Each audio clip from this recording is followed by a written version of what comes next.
So apparently my little video I made about how to fix Coco Gauff's serve has made its way up into the US Open broadcast booth. Take a listen to Chris Evert and then listen to what I had to say and let me know if you think this is just pure coincidence. And here again, everything's the left, but she whips her head down. When we look at physically what's going on with Coco Gauff, I would call her a head thrower. All right, so what does she do? She goes up here, and right as she gets ready to launch the serve, she throws her head forward. The head is leading the party, okay? Everything on her serve is following the head, and that is a problem because it lots of times jerks her head down, and the serve dive bombs into the net. It got like heavy spin, and it dive bombs into the net. If you look at some of the best servers of all time, and I'm going to put it up here, if you look at Roger Federer when he serves, his head is very still and very quiet as you're watching him serve in slow motion. If you look at Pete Sampras, again, a very still and quiet head at contact. And Serena Williams, another one of my favorite servers, very quiet. Her body's very quiet.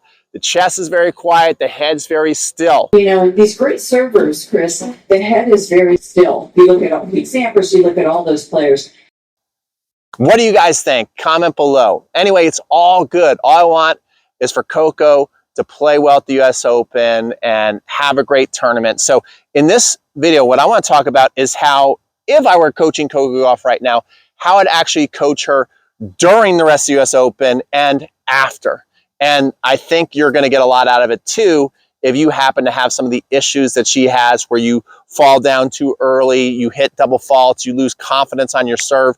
If that's happening to you, you're going to love this video. You're going to love some of the drills. So let's get started. In the interview after she won her first round, of course, the first question is about her new serve coach and about her double faulting and working on her new serve. First of all, please, if you like Coco Gauff, commentators, question the press. Stop asking her about her serve, okay? Right? She's our U.S. national treasure. She's at the U.S. Open. We know she can win the U.S. Open. Stop asking her about her serve. If you truly want her to succeed at the U.S. Open, stop asking her about her serve. That's not helping. Most of this is more mental than it is physical, and I'm going to get to that later in this video, but you are not helping her at all, and you're just being greedy, in my opinion. So please stop asking Coco Gauff about her serve. Now, when she talked about her serve and working with Gavin, she said it's one of the hardest things she's ever had to do, okay? Why is that? And I'm going to tell you, if I was coaching her, why I wouldn't have her doing all this right as she's going into the US Open. What she's having to do right now is called deep practice. She's probably doing a lot of progression drills, a lot of thinking, a lot of overthinking that you have to do in the beginning. Read the talent code and you'll know what I'm talking about. But in the beginning, to change a physical habit, you have to think hard. It's a struggle. You have to create new neural pathways that the body gets used to. And there's just not enough time for Coco to get this right now at the US Open. Here's one of my favorite quotes in a movie. It says, you just can't, it's from $1 Million Baby, and Morgan Freeman says, you just can't tell a boxer to forget everything you know. You have to forget it in your bones. And I hit it with my right hand. And nice big maneuver again, and I come over on my right foot. To make a fighter, you gotta strip him down to bare wood. Rest when you're dead. Come here.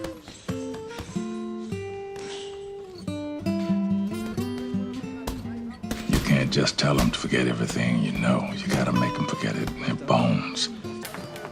Then you gotta show them all over again, over and over and over, till they think they were born that way. You understand what that means? It means you have to do so many reps that you forget the old way of doing it. Right now, a week before the tournament and going through the tournament, it's impossible for her to forget the old body moves. They're gonna come up. So if I were coaching her, I would be doing the opposite of trying to change. Even though I know she throws her head, even though I know she crashes, I'd be doing some little drills with her, but I wouldn't be like racking her brain and trying to create new pathways in her motion that are probably not realistic for her to pick up. I'd say, Coco, we're going to get that after US Open, but I want to remind you that you are a US Open champion, that you did win the French Open, that since you were 10 years old, that you've been winning and been a national prodigy since you were 10 years old. You do know how to serve. All we have to do is fix a frog hair of what's going wrong. You do not have a big problem. We are going to fix this. We're going to fix it after the US Open. Okay, Coco? And I'd be showing her a bunch of videos of amazing serves she's already hit. All right? Making very not hard to think about micro adjustments to her serve right now. That's what I'd be doing. She still had 10 double faults in her first round. And you notice when the big points came, that's when the double faults came. So again, this is at this point more mental than it is physical. Here are the drills that I would work with her on, and these are some good drills for you. So let's get into some drills that I would have her do after the US Open. And these are drills that you can also do if you're struggling with your serve. If you are struggling with your serve and you want the best week of serve training in your life, go to 7dayservechallenge.com right now. Sign up for free. You'll learn how to hit a 100-mile-an-hour serve. You're going to get a sick kick, a sliding slice, a perfect toss. It's all there for you, okay? So go to 7dayservechallenge.com. But the first drill I would have her do, as we talked about this in the last video, if you didn't watch the last video, go back and watch it, is her head, right, is leading the party. She's what I call a head thrower. So, and she crashes. So what I would have her do is I would have her serve, and after the ball is gone, I'm just looking at where I'm hitting the ball. I'm not looking to see where the ball goes. I keep the head up after it's gone. I'm training her to have a very quiet, still head. And I'm not having her jump at this point. I'm having her be nice and still. I'll show you some from the back to show you that these serves don't go in the net. Okay, I don't know if they're going out, but I know they're not going in the net. I've been doing this drill for over 30 years. I've hit 2 in the net. And the 2 I've hit in the net, I don't argue with myself. I go, oh, I thought I stayed up. I must not have stayed up. So this is a great drill for you to do if you find that you also crash a lot of serves in the net. So again, right here, the key is nice and smooth. Look at where you're hitting the ball, and the ball is going to go over the net every time. One more time. Bad toss, so you don't hit bad tosses. Stay up, hit the serve. Okay, ball's going over the net. We're getting a quiet head. All right, the next thing I want to physically train her. I've got another physical training drill for you to do, and then I've got a mental exercise for you to do, which I don't see anybody else doing, which is going to get you mentally tougher. And this is what I would do with Coco as well. Okay. So another thing besides having a quiet head that the best servers of all time have, like Serena Williams, like Roger Federer, like Pete Sampras, that also Chris Evert referred to, just a coincidence, right? Is they also are not so extreme with their landing. One of the things that's becoming more and more popular on the tour is this extreme leg kick landing.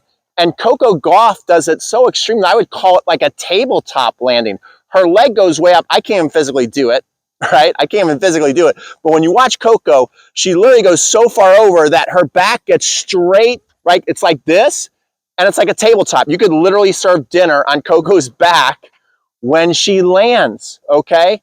That gets, first of all, it's going to drag your head down, and it's hard to then come up and get ready for the next ball. I'm showing you videos right now of, again, Roger Federer landing.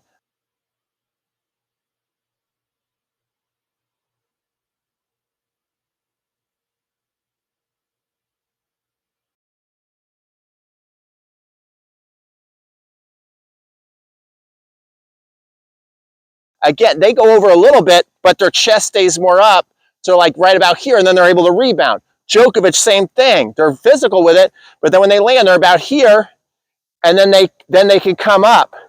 All right, all of them I'm showing you. Look, it's not near as extreme as this big leg kick. It looks really awesome, right? It looks amazing, but look how far her head is down there, and that she's got to bring that back up. That's going to make you miss serves. That's going to make you miss first shots, especially under pressure. Imagine she serves. She's got the tabletop landing. She makes the serve. She comes back up. She's got a forehand that she's still a little shaky on. misses the first ball, okay? So I'm having her do drills to where we're landing on a towel and we're not being as extreme with our leg kick. Look, these servers all still had 120, 30, 40 mile an hour serve, and they didn't need to do that. So I don't think Coco needs to do it either. So I'm working on her landing on a towel, jumping, landing on a towel, and being like right here, chest more straight up, and then rebounding for her first recovery move. So that's another drill that you can do. Put a towel down, jump up, hit your serve, but then when you land, not an extreme leg kick, and keep your chest up. A lot of you, especially if you're over 50 watching this, a lot of you shouldn't even jump. You should just serve and stay grounded when you hit. Okay, so don't even worry about jumping. So let's get into a mental drill that I've never seen anybody else do that I know is going to be a game changer for you if you have the courage to do it. You know, first of all, before I show you this drill, I would also do things with Coco like playing different matches and situations that here's the score and you got to hit a second serve. Like I just give her a bunch of different challenging things to do when she's playing sets that give her lots of times one serve or whatever, right? And also you need to teach people, which she already knows how to do, because you watch her train when she's young, learning how to execute through fear. So within your practices, you just can't have a doctor feel good practice. So this again is more for you than Coco. If you're having trouble double faulting and you know that it's not only just physical, but it's mental, if you have a bad serving day and you just come out here and serve a basket of serves and you build up your confidence, you're like, oh yeah, I found my serve again. It's awesome, I fixed it. And then you go out and you play a match. The nerves are gonna come right back because this is just what I call a doctor feel-good basket. It's just gonna make you feel good about your serve once you hit enough reps. What we wanna do is actually make you feel uncomfortable. We wanna add time and tension into your practice that's gonna make you feel nervous, that's gonna put pressure on you. And then if you don't make the serve, there's a consequence. So for you, I'm just gonna give you an easy consequence. For Coco, I'd make it much harder. We gotta do something in a controlled environment that makes her feel the butterflies, gets her nervous, gets her scared, and then eventually she's gonna start executing through this and she's gonna build that confidence. So it might not build her confidence first day, but the more she does this, eventually it's gonna build her confidence going, man, in practice, my practice is harder than the match. I'm more nervous. Let's make her more nervous in practice if that's possible than in a match. I don't know if it's possible with that because like she's not, it's easy for you actually. I think you can make yourself more nervous in your practice than a match. But for Coco, it's kind of almost impossible because she's playing for such big money. There's big crowds and everything. But as close as you can get to that, that's what you want to do. So rather than just serving here with a basket, what you're gonna do every time, you gotta take the ball. This takes discipline. You hit the ball back to the fence, put it to different parts of the fence too, and now you gotta practice your match walk. So I might lose you on the camera, but I wanna work on a match walk, grab the ball, I'm again in my ritual, and then what I'm gonna do is I'm gonna serve. If I make the serve, I'm up 15 love. You just get one serve. Then you can also do it with targets and have to make it a target area. Keep adding the pressure, the easier this drill gets for you. So this one, if I make the serve, I'm good. I'm up 15 love. If I miss the serve, I'm down love 15, and I've got to do 10 jumping jacks, okay? I'm not really warmed up, so I'm not going to go into a big serve here, but I'll just give a, I'll just pretend I'm in a match and throw it up. And I hit the serve. Okay, cool. I made that one. I'm up 15 love. Next ball, it's really easy. My students usually forget and they just want to serve again. No, you got to take the ball out of the basket. You got to hit it back to the fence. That's what I'm doing now. Again, work on your match ritual. Work on your cadence. That's what you want to do. Also have a confident walk to what you're doing. Okay, do your rituals. Come on up here. We're up 15 love. We make this serve. We're up 30 love. We miss the serve. We're gonna have to do 10 jumping jacks, okay? And you wanna play yourself in a set like this. Okay, good, we made that. We're up 30 love. Again, it's easy to just wanna serve. No, you gotta hit in the basket.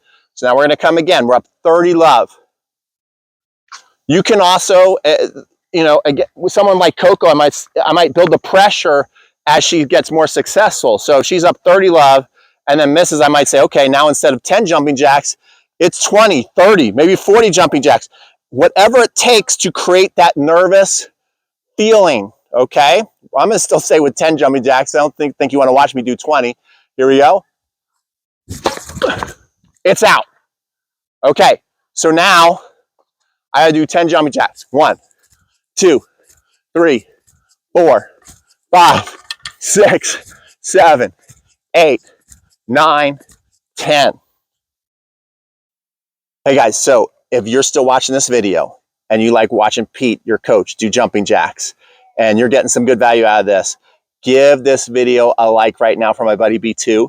You give this video a like, B2 will give you 100 B2 puppy kisses, right B2? Right? He's being shy for the camera. Okay guys, so there you go. Let me know, first of all, let me know what you think. Do you think that that was just pure coincidence, that Chrissy was basically saying the same thing that I was saying in the video a day before? It could be, could not. Let me know what your thought is. Also, let me know what you think about my philosophy of not really changing her technique right now. I think it's too early. She's not going to be able to forget it in her bones. You just can't tell somebody an idea that makes sense to them and then they can just do it. Their body has to do it over and over again until they basically can't get it wrong. That's going to be too tough for Coco. So I think the simple tips and showing her a lot of her past success and just reassuring her, don't worry, we're going to get this right after the US Open. And you can win the US Open right now. You just won the French Open. It's not like it's been forever since you won a Grand Slam. You just didn't win the last one. You can win this one too. That's why I'd tell her. And then I'd walk her through the drills where physically I'm training her to keep the head quiet. Then I'm also teaching her not to be so extreme and have that tabletop finish. And then finally, I'm working on a lot of mentally challenging drills that teach her to execute through fear, which she already knows how to do. But I just don't want her hitting baskets of serves and build her confidence up. Once we get that technique going right, once we get some physical changes, then it's time to test it mentally and trying to create as much tension. And I think the way you add tension to practice is you make the time awkward, right? You just don't let someone serve time after time. You add time and tension, and then a consequence if you don't make the serve. So that's what I would do with her. Let me know if you like these ideas. Let me know if you don't. And as always, stay obsessed with tennis, and we'll see you guys on the next video, right? You're going to be there for the next video.